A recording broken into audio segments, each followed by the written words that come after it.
Hello, little friends. Today we are drawing and painting ice cream puppet. So let's start to draw. At first, we will draw the ice cream shape like that.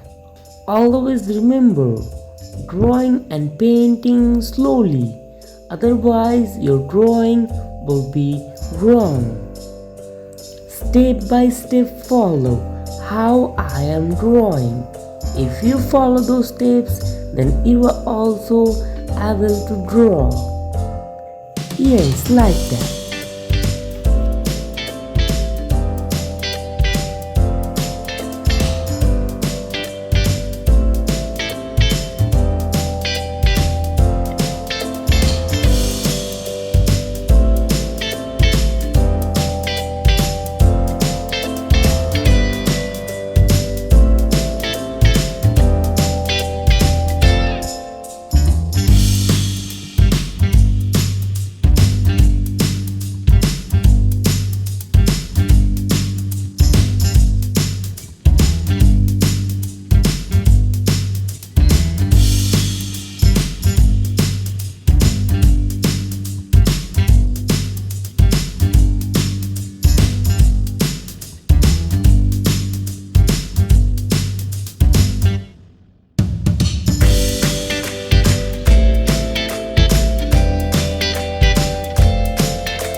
Thank you, little friends. Bye bye.